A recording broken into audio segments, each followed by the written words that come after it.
والجمبري المشوي والفيليه الشيش، وما ننساش الصبيط. ابو علي الاصلي فرع التجمع دايما بيميز نفسه باحلى صواني واحلى عروض. تعالوا كده شوفوا العرض دوت.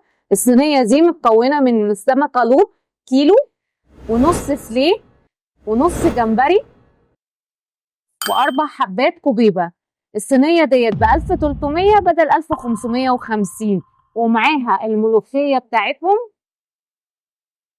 بيتميزوا بالعيش اللي بيخبزوه عندهم، ومعاها 4 اطباق مهلبيه.